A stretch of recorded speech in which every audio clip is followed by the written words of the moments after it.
was a child when I first visited the Grand Theater. I remember seeing the light behind the curtains from here and believing it to be the morning star guiding me toward the land of the dreams. When I returned here many years later as the head of the Oak family, I finally learned that the light was actually a Stellaron. Now that you've returned to the stage, what are you planning to do? Prepare for my departure.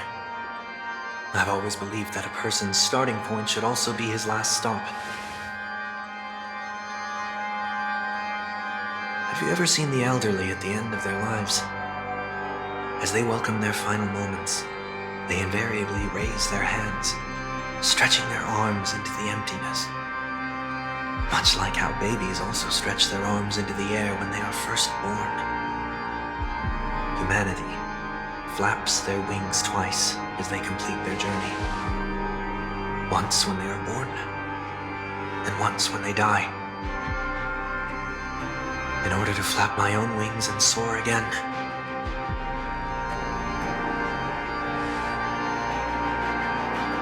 I will say goodbye, here, to the me of yesterday. I really hate this face. My expressions feel so dull and lifeless.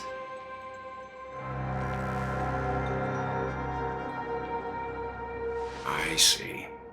That explains why something always felt off about your appearance. The halo above your head that symbolizes the harmony, it's been missing since the moment we reunited.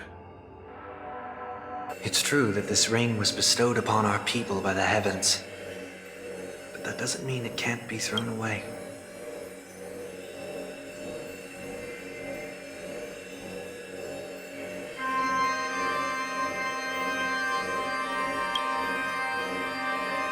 While I was in the gallery of thoughts, at the entrance of the dream, I chose to completely sever the halo from myself.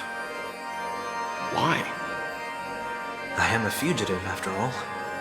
I must remove any chance of being detected by the family. Another reason is to feel pain.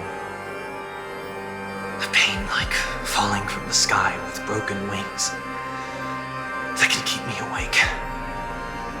This is how I can cast aside all the blessings of the harmony and the order and, for the first time in my life, enter the sweet dream as an ordinary person. Is that also how Mr. Wonweek came into this world? No. You wouldn't believe the real story even if he told you. He was born from an accident, one that you're actually quite familiar with. It was that try not to laugh challenge. Quite embarrassing, to be honest. I was roaming around as an ordinary person when I unfortunately fell into that Pepeshi's trap. The prank that fragmented Miss Ting-Yun also divided my fragile self into two. Are you saying that he's a part of you? That's quite surprising given that you two look nothing alike. You could say he's another possibility of me. I too was once a child, with aspirations buried deep within. Over time, those childhood voices grew increasingly faint. Maybe if I had made a small change in my childhood, I would have turned out to be exactly like him. What a pity, failing to become a better version of yourself. So, my final farewell will be like that of Miss Ting-Yun. I will perform a tuning on myself and return to my complete form. And this also means that Wonweek will vanish for good. That's why I said this was the last stop. Is there a possibility that you will be the one who disappears? No. This is a foregone conclusion. But who's to say there won't be any changes? Maybe deep down, I'm also anticipating this possibility. Regardless of the outcome, you will have a witness. I'll be waiting for you in the audience. Much appreciated.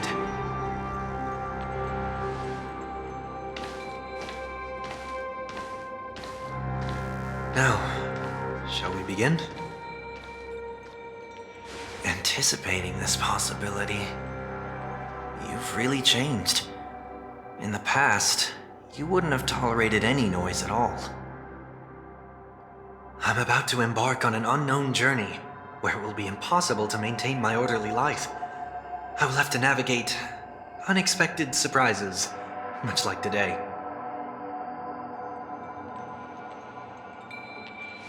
You're not ready at all, are you?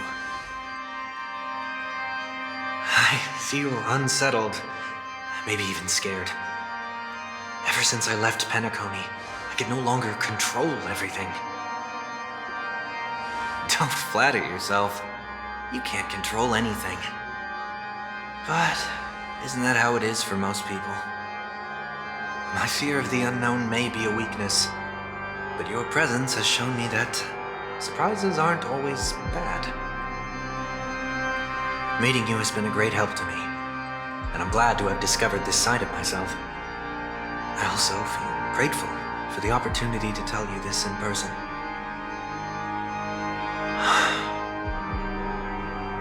I truly dislike you.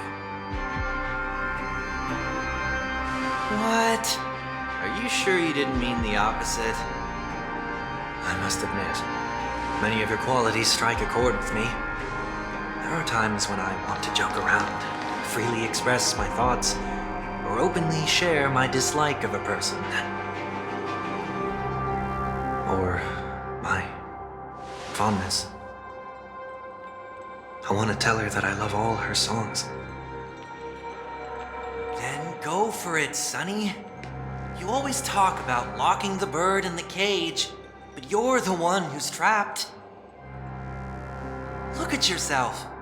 Besides discipline and hesitation, there's nothing else in your life. If you continue living like a slab of marble, you'll break into pieces when you fall. But I won't become like you. I simply can't. I dislike people who are frivolous. It makes me uncomfortable to even emulate them.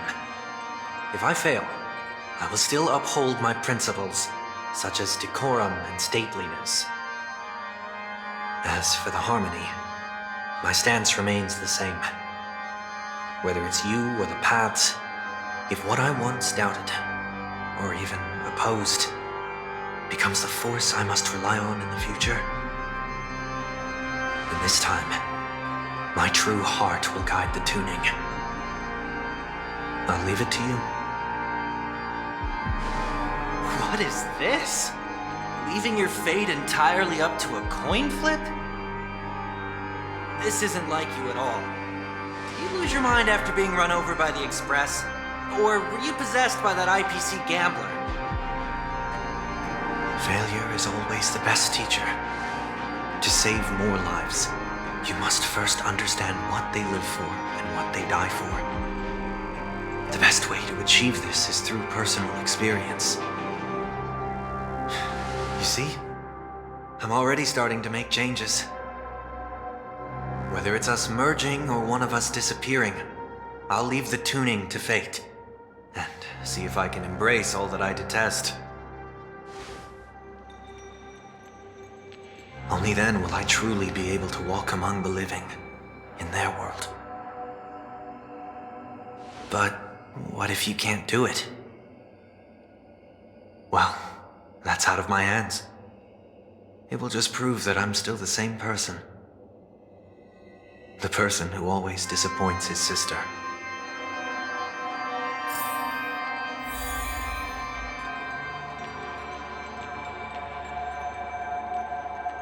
I'll join the weak in reaching my hands toward the sky.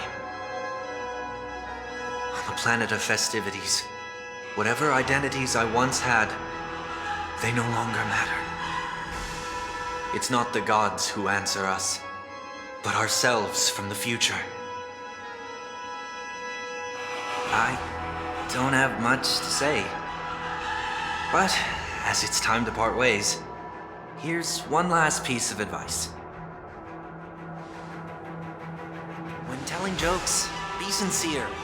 Don't sweat the details, and above all, don't explain them every time.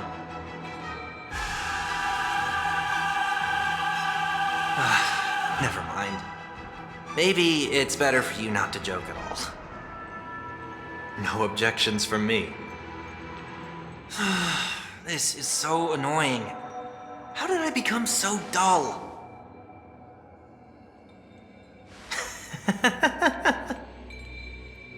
Well, despite everything, try not to be too hard on yourself. There will always be people who are sad.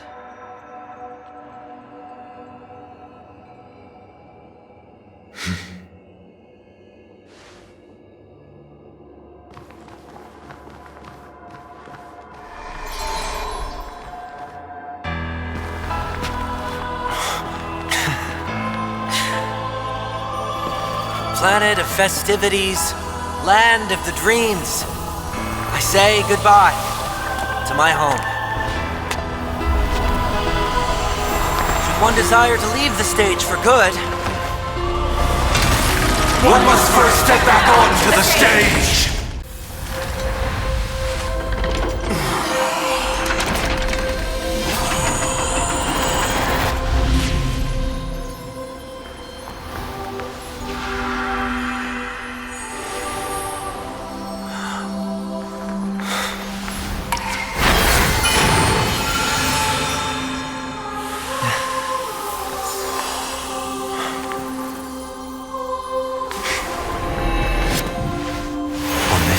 Day, I grant myself departure.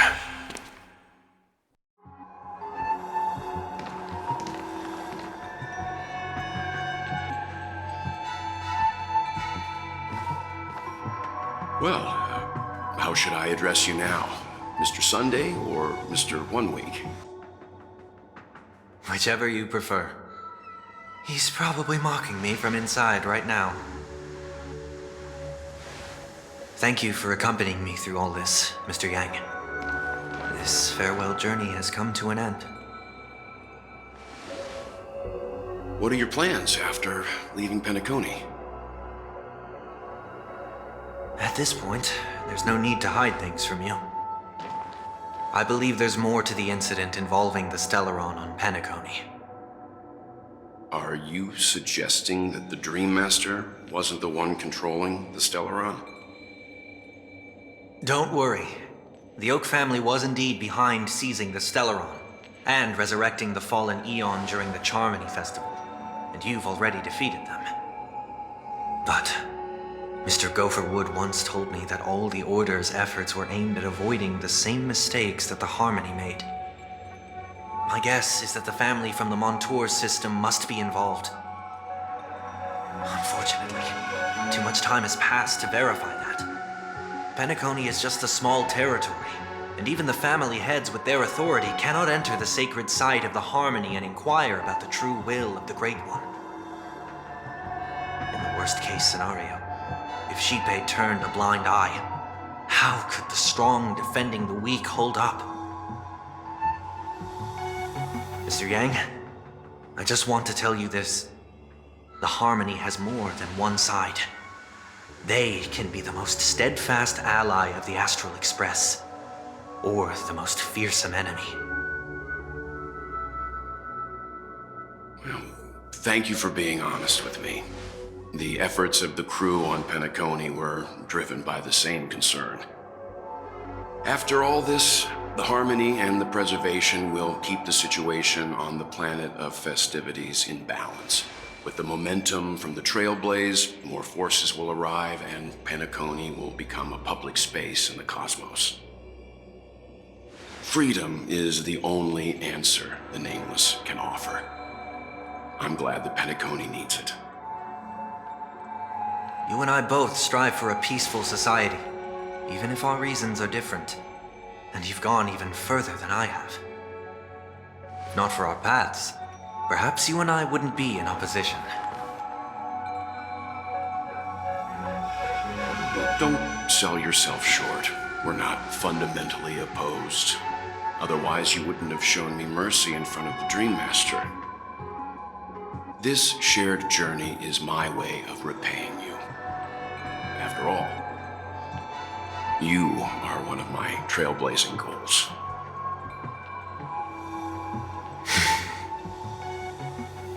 About that, you've given me many insights as well. Humans are the measure of everything, and no one is the sole savior. Creating a paradise remains one of my lifelong ambitions. As I move forward, I realize I must build it brick by brick. Therefore, I have a request that I hope you'll consider. While I lack the will to trailblaze, nor can I become a true nameless, I admire your convictions. Perhaps what I need, more than asceticism, is knowledge. Therefore, after leaving Penacony, would you consider letting me come aboard the Astral Express and travel with you for now?